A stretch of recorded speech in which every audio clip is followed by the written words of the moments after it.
हमारे देश का किसान गेहूं चावल उगाता है पर उसके पास ज्यादा पैसा नहीं आता। मैं 2004 से कह रहा था कि इस देश का किसान केवल अन्नदाता नहीं ऊर्जादाता बनेगा। मैं खुद किसान हूं, 4 चीनी मिलें चलाता हूं और तुम्हारे पूरे जिले को जितनी बिजली लगती है उतना मेरे क्षेत्र में मेरे यहाँ का किसान तैयार करता है। अब केवल बिजली नहीं, अन्नदाता से ऊर्जादाता बन गया, अब ऊर्जादाता से ईंधन दाता बन गया। शुगर केन जूस से, मोलाइसिस से, बाम्बू से, मक्के से, चावल से अब बायो इथेनॉल बन रहा है। और जिसका विश्वास नहीं, दिल्ली आइए मेरे घर पर, टोयोटा की इनोवा गाड़ी है, वर्ल्ड की पहली यूरो 6 के इमिशन नॉर्म्स को पूरी करती है, जो किसानों ने तैयार किए हुए 100% बायो इथेनॉल पे चलती है। और अगर पेट्रोल की एवरेज में तुलना करेंगे तो 60% वो बिजली तैयार करती है और 40% इथेनॉल पर चलती है। और पेट्रोल के एवरेज में तुलना करेंगे तो पेट्रोल का भाव 25 रुपए लीटर होता है।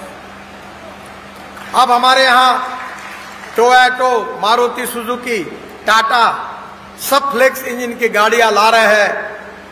अब वो दिन दूर नहीं है कि पेट्रोल के बजाय हमारे किसानों ने तैयार किए हुए इथेनॉल पर गाड़ियां चलेगी। इतना ही नहीं तो मैंने देखा आज आपके यहाँ इलेक्ट्रिक ऑटो रिक्शा चल रही है, इलेक्ट्रिक कार आ रही है, अब इलेक्ट्रिक ट्रक आ रही है, इलेक्ट्रिक बसेस आ रही है। मैं आया था, एलजी साहब को मिला था, मैंने हंसते हंसते उनको कहा कि जम्मू कश्मीर की जो बसेस है वो जब चलती है तो हॉर्न छोड़कर सब बजता है। अब वो बस वालों को मेरी प्रार्थना है कि मैं ट्रांसपोर्ट मंत्री हूं, अब मैंने बस के कोड को सुधार दिया है, अब घटिया क्वालिटी की बसेस नहीं चलेगी तो देश की जनता एयर कंडीशन बस में घूमेगी।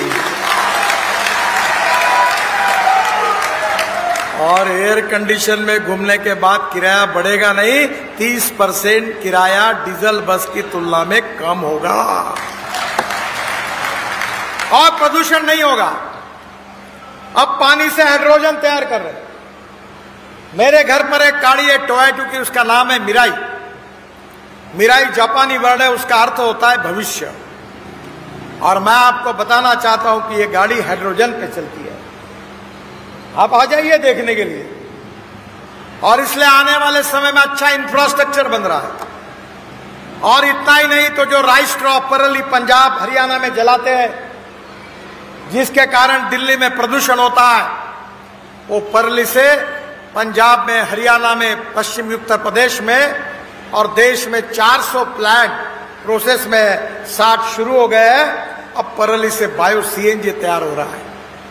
पानीपत में जो प्लांट है वो परली से बिटुमिन तैयार हो रहा है। अब परली कोई जलाता नहीं तो परली को 2500 रुपए टन भाव मिलता है।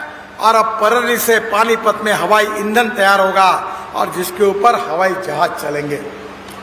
इन्हें किसान अन्नदाता नहीं ऊर्जादाता बन गया, ऊर्जादाता नहीं ईंधन दाता बन गया, ईंधन दाता नहीं विटामिन दाता बन गया, विटामिन दाता नहीं अब किसान आज हमारे देश में हमारी एनर्जी देने वाला एनर्जी दाता हुआ। आपके यहां भी मक्का होता है, ऐसा मैंने सुना। मक्के से इथेनॉल बनाइए। आपको मालूम है कि आपके मक्के को पिछले साल 1200 रुपए क्विंटल भाव था।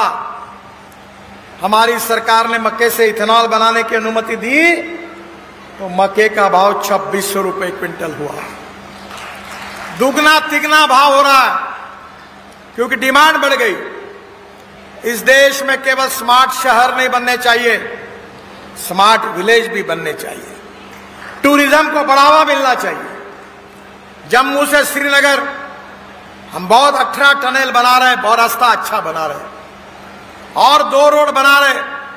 जम्मू कश्मीर में मेरे विभाग की ओर से मैं 2 लाख करोड़ खर्चा कर रहा हूं और कटरा में 1000 करोड़ का एक मल्टी मॉडल बड़ा ऐसा सेंटर खोल रहे जिसमें बस स्टैंड भी होगा, होटल्स भी होंगे, रेस्टोरेंट भी होंगे, एसटी का स्टैंड भी होगा और अक्टूबर में उसका भूमि पूजन कार्य शुरू होगा, ये मैं आपको वचन देता हूं। टूरिज्म ये ऐसा क्षेत्र है कि जिसमें आने वाली कैपिटल इन्वेस्टमेंट, ये युवाओं को 49% खर्चा युवाओं को रोजगार देने के लिए मिलता है। बहनों और भाइयों, कितने तेजी से देश बदल रहा है। आपके एरिया की बात बताता हूं। आप मनाली गए होंगे। मनाली से रोहतांग पास जाने के लिए 3.5 घंटे लगते थे। अब हमने अटल टनल बनाई तो 8 मिनट में चले जाते हैं। अटल टनल से बाहर आने के बाद लद्दाख लेह तक पूरा रोड और 8 टनल हम बना रहे, तो आप लद्दाख लेह में पहुंच जाते हैं। और लद्दाख लेह से कारगिल के नीचे हम आशिया की 11.6 किलोमीटर सबसे बड़ी जोजिला टनल बना रहे हैं। और जोजिला टनल का 75% काम पूरा हुआ है। हमने उसमें 5,000 करोड़ आपके बचाए हैं। 4 बार टेंडर निकला, 5,000 करोड़ से सस्ती वो टनल बनाई है। और वहां से आने के बाद लद्दाख ले आते, उसमें झेड़मोर टनल है, वो पूरी हो गई है। जैसे चुनाव खत्म होगा, प्रधानमंत्री जी आएंगे, उसका उद्घाटन करेंगे। झेड़मोर के बाद श्रीनगर आएंगे, श्रीनगर से जम्मू तक 18 टनल बना रहे। और कटरा के पास से आपके नजदीक से जाने वाला ये कटरा अमृतसर दिल्ली एक्सप्रेस हाईवे से आप डायरेक्ट 4 घंटे में अमृतसर से और 6 घंटे में कटरा से आप दिल्ली पहुंच जाएंगे। फिर दिल्ली में state of art Dwarka express highway तैयार हुआ है। वहां एयरपोर्ट के पास, शिव मूर्ति के पास हमने जमीन के अंदर एक टनल बनाई है, डायरेक्ट T3 पर जाएगी। और पानीपत के बाद UR2 बनाया 10,000 करोड़ का, अभी उसका उद्घाटन अक्टूबर में हो जाएगा। वहां से हम द्वारका एक्सप्रेस हाईवे से दिल्ली मुंबई हाईवे आएंगे, वहां से सूरत आएंगे और सूरत से पलट जाकर मुंबई न जाते हुए हम सूरत से नासिक, नासिक से अहमदनगर, अहमदनगर से सोलापुर, सोलापुर से कर्नूल और कर्नूल से कन्याकुमारी, चेन्नई, बेंगलोर, हैदराबाद, कोचीन, त्रिवेंद्रम, डायरेक्ट साउथ की तरफ जाएंगे। अब हमको मुंबई, पुणे और कोल्हापुर और सोलापुर जाने की आवश्यकता नहीं। तो दिल्ली और कन्याकुमारी का डिस्टेंस 320 किलोमीटर कम होगा और ये पूरा एक्सिस कंट्रोल एक्सप्रेस हाईवे होगा। मैं आपको बताना चाहता हूं कि हम भाषण में कहते थे कश्मीर से कन्याकुमारी, ये हाईवे ये कश्मीर को कन्याकुमारी से जोड़ेगा पूरे देश के साथ। बहनों और भाइयों, ये सब काम किसके कारण हुआ है? ये काम मोदी जी के कारण और मेरे कारण नहीं हुआ है। ये काम इसलिए हुआ है कि लोकसभा चुनाव में आपने भारतीय जनता पार्टी को आशीर्वाद दिया, हमारी सरकार बनाई और इसलिए जो 60 साल में नहीं हो सका वो 10 साल में काम करके हमने दिखाया। हम जम्मू कश्मीर के तस्वीर को बदलना चाहते हैं।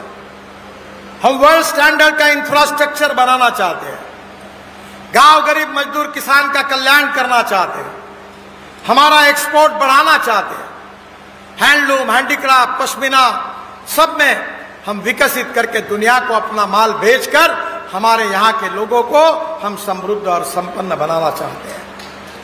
बहनों और भाइयों, मेरा आपसे अनुरोध है कि इसी विकास के कारण आपकी गरीबी दूर होगी, बेरोजगारी दूर होगी और इसलिए कोई व्यक्ति जात, पंथ, धर्म और भाषा से श्रेष्ठ नहीं होता।